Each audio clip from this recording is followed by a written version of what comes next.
Saludos estudiantes del curso de Estadística Descriptiva, soy Milton Fernando Ortegón, director nacional de curso. El propósito del siguiente video es que ustedes adquieran competencias para analizar e interpretar las medidas univariantes. Esto lo vamos a hacer a través de un ejemplo práctico. Vamos a suponer que tenemos una problemática a estudiar, la cual es el bajo rendimiento académico en 110 estudiantes de educación básica primaria en instituciones educativas del Tolima.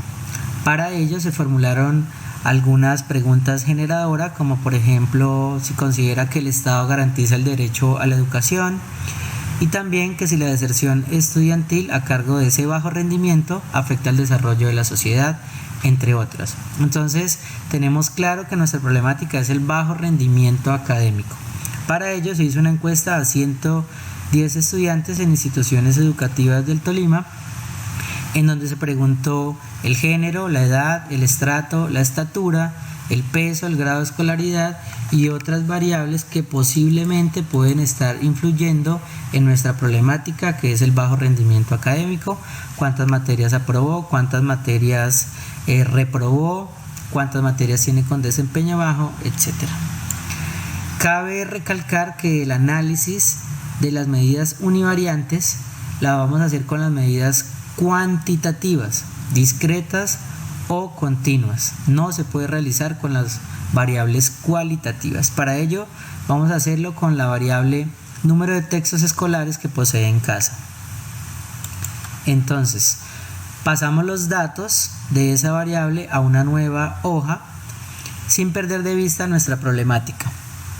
Organizamos los datos de menor a mayor, como pueden ver ustedes en esta hoja,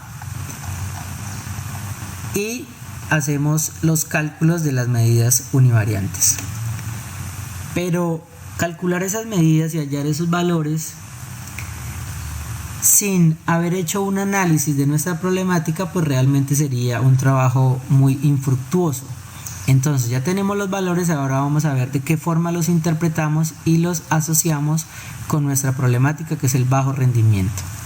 Entonces he calculado las medidas de tendencia central, como son la media, la mediana y la moda. Recuerden que para hallar la media es simplemente sumar los datos y dividir entre el total de datos. En este caso nos dio 12,009.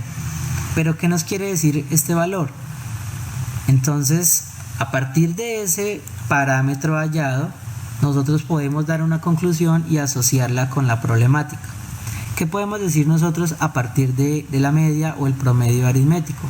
Pues que en promedio los 110 estudiantes de las instituciones educativas de básica primaria analizadas, a los que se le hicieron la encuesta, pues que ellos cuentan con aproximadamente en promedio con 13 libros en sus casas para realizar las consultas. Entonces podríamos pensar nosotros, ¿será que 13 libros son hartos o son poquitos? ¿Será que esto influye con el bajo rendimiento académico? Entonces tendríamos que empezar a preguntarnos qué pasa con ese parámetro hallado. Tenemos otro valor que es la mediana, otra medida de tendencia central. La mediana es el dato que divide un conjunto en dos partes iguales, o sea, es el valor que está en la mitad del conjunto de datos.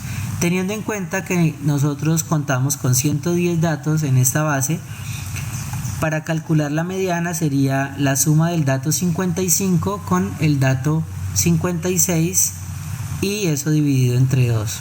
Para nuestro caso la mediana es 10. Pero ¿qué conclusión podemos sacar con esa mediana? Pues simplemente que el 50% de los estudiantes de las instituciones educativas de básica primaria del Tolima tienen en casa entre 3, que es el dato menor de los textos escolares, y 10, que es la mediana. También podríamos decir que el otro 50% de los estudiantes tienen en casa entre 10 textos escolares, que es la mediana, y 40 textos, que es el último dato. ¿De acuerdo? Ahora, ¿qué nos puede decir la moda? Bueno, la moda, ustedes ya saben que es simplemente el dato que presenta mayor frecuencia absoluta, es decir, la tendencia, yo lo llamo medidas de tendencia central, la tendencia de los datos, en este caso es 12. Eso quiere decir que de los 110 estudiantes de las instituciones de básica primaria estudiadas, pues la tendencia es que ellos cuenten con 12 textos escolares en casa para consultas académicas.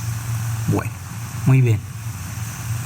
Entonces, a partir de esas medidas de tendencia central, ya tenemos una descripción que nos va a permitir, frente a esta variable, frente al número de textos escolares, empezar a replantear si ese número de textos que poseen los estudiantes pues está influyendo en la problemática que es el bajo rendimiento académico.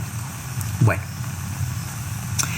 ahora vamos a revisar las medidas de posición. Las medidas de posición también son univariantes y entre ellas están los cuartiles, los deciles y los percentiles. A partir de esta pequeña gráfica quiero que tengan claridad en algo. El cuartil 2, que es el que divide el conjunto de datos en 50% y 50%, ¿cierto?, va a venir siendo la misma mediana para nosotros, porque la mediana también lo divide en dos partes iguales. Y también va a ser el mismo decil 5, porque el decil 5 divide el conjunto de datos en dos partes iguales. El percentil 50 también va a ser la mitad del conjunto de datos, es decir, la mediana, el decil 5, el percentil y el cuartil 2 debería darnos el mismo valor, y eso es lo que vamos a revisar en un momento. El dato mínimo es 3, el número de libros que posee mínimo los estudiantes es 3 y el máximo es 40 libros. El cuartil 1 divide el conjunto de datos en 25% hasta él y 75% después de él. Entonces vamos a empezar a hacer un análisis con estas medidas de posición. Está claro que el cuartil 2 es la misma mediana. Si miramos en nuestros datos, el cuartil 2 es 10 y la mediana también aparece como 10. La conclusión del cuartil 2 puede ser la conclusión de la misma mediana, ¿cierto? Es decir, que el 50% de los estudiantes de esas instituciones que estamos analizando cuentan con entre 3 y 10 libros.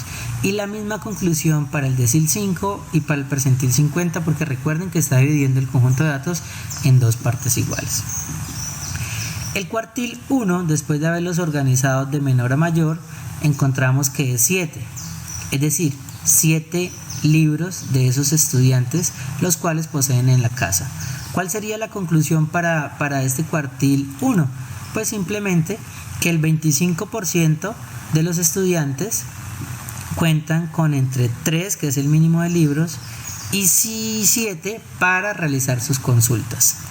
Si vamos a hablar del cuartil 3, entonces podríamos decir, el cuartil 3 después de hacer el análisis nos dio 14 textos, por lo tanto podemos decir que el 75% de los estudiantes entrevistados cuentan con entre 3 y 14 libros y el 25% restante cuentan con entre 14 libros y 40, el cual es el dato máximo del número de libros que poseen los estudiantes en la casa. Recuerden que estas medidas de posición, sus conclusiones se deben dar porcentualmente. Finalmente, vamos a analizar las medidas de dispersión.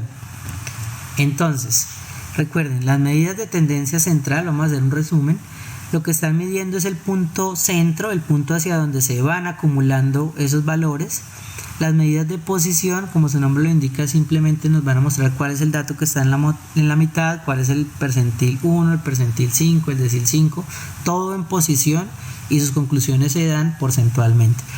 Pero luego vienen las medidas de dispersión, y su mismo nombre lo indica. Las medidas de dispersión están determinando qué tan dispersos están los datos con respecto al promedio. Entonces, a partir de esas medidas de dispersión podemos validar lo que hemos venido diciendo con las medidas anteriores. ¿Cuáles son esas medidas de dispersión? Entonces, tenemos la varianza, que para este caso nos dio 21,9.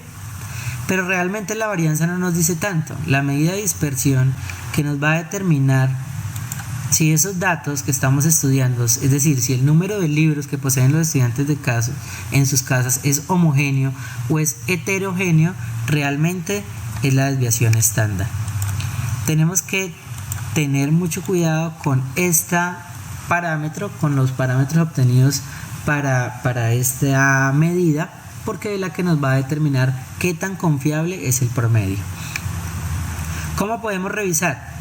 Entre más pequeño sea este valor comparado con los datos,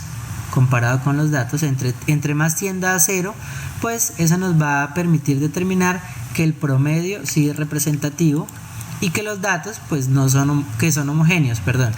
¿Qué quiere decir que sean homogéneos? Que no hay diferencias significativas entre ellos. Para nuestro caso, la desviación estándar nos dio un valor pequeño. Por lo tanto, ¿cuál sería nuestra conclusión? Teniendo en cuenta que las medidas de dispersión presentan un valor pequeño comparado con los datos, podemos concluir que no existen diferencias significativas entre el número de libros que poseen los 110 estudiantes de las instituciones educativas de básica primaria en el Tolima. Igualmente que el número de libros proviene de una distribución homogénea, o sea que no hay ningún estudiante que tenga muchos libros y tampoco hay estudiantes que tengan muy poquitos libros. Por eso podemos decir que el promedio que habíamos calculado anteriormente y que nos dio 12 libros por estudiante es muy representativo, es decir, que es muy significativo. Además, otra medida es el rango. El rango es un intervalo, ¿cierto?, en donde se mueve el número de libros para nuestro caso, es decir, quién tiene menos libros y quién tiene más libros. Para nuestro ejemplo, el rango es de 37.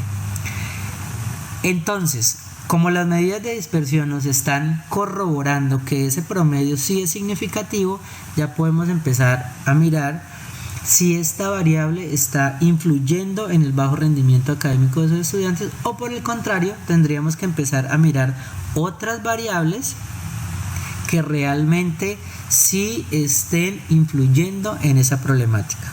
El coeficiente de variación, por último, es un parámetro que también va a reforzar el análisis de estas medidas de dispersión. Entre más alto sea, quiere decir que más heterogéneos son los datos, o sea que sí hay diferencias entre los datos, y entre más pequeño quiere decir que no hay diferencias y nos estaría comprobando, nos estaría corroborando lo que calculamos en la desviación estándar.